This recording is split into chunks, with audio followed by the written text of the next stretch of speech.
So, if your picture of retirement is getting a gold watch and just stopping, you might want to think again. The whole idea is changing, big time. It's not about hitting some hard finish line anymore. It's about something way more flexible, way more fulfilling.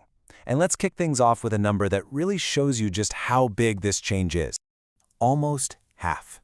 That's a huge deal.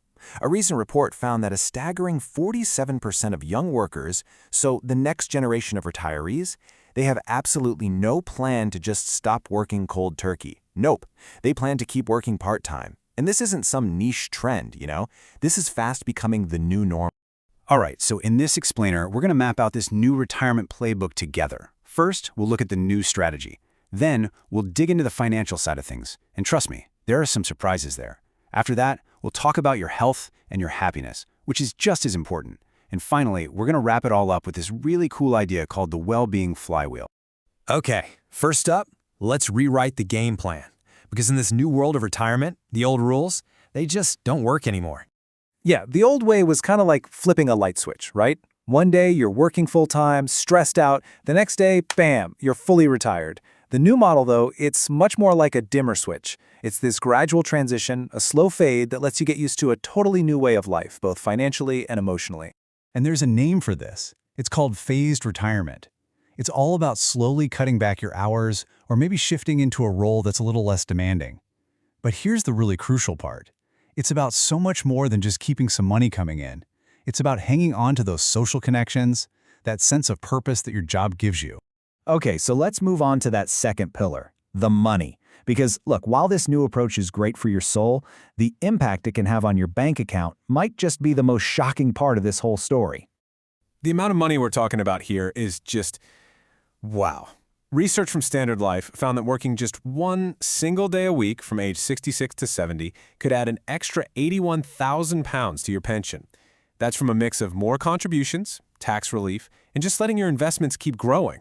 And get this, if you bump that up to working 3 days a week, that number shoots up to an incredible 97,000 pounds. It's a perfect example of how just a little bit of continued work can have this massive, compounding effect on your financial security down the road. Now, of course, it's not just about working longer. There's about 20 years of research that shows what really moves the needle. Things like having clear financial goals and what they call bridge employment. That's the transition work we're talking about. Those are huge positives. On the other hand, things like a choppy career path or surprise health costs can really hurt you. It all comes down to planning. But look, a great retirement isn't just about wealth, right? It's about health. So let's see what the science says about what all this does to your physical and, your mental well-being. There's this worry that kind of hangs over the whole idea of retirement. This fear that if you stop working, your health is going to go downhill and you'll end up feeling isolated and lonely. The idea that stopping work means, well, stopping everything. But is that actually true? Not even close. In fact, study after study shows the exact opposite is true. This quote from a major study in Switzerland says it all. For the people whose health did change after they retired, the effect was overwhelmingly positive. And it makes sense when you think about it, right? Retiring means getting away from all that work-related stress. It frees up your time so you can actually exercise and have hobbies. And for people leaving really physical jobs, the health benefits can be almost immediate. Plus, with a phased retirement, you keep those social circles, which is your best defense against loneliness. So what's the psychological secret to a happy retirement? It really just boils down to one word: control. The research is super clear that you're happiest when the decision to retire is your choice. When you have a plan for your time, and this is a big one, when you feel like you're retiring to something new and exciting, not just running from your old job. So we've got the money piece, the physical health piece, and the psychological piece.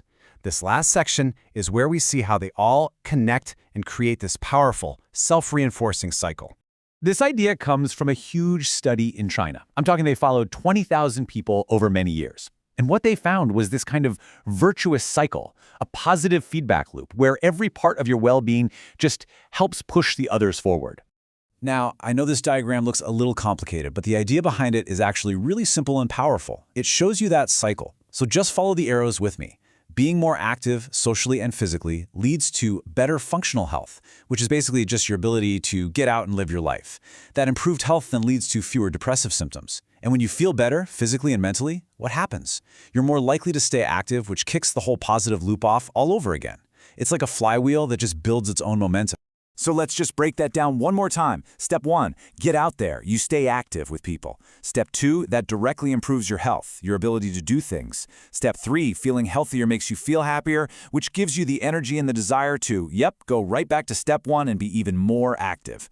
It's this beautiful, self-sustaining engine for just feeling good.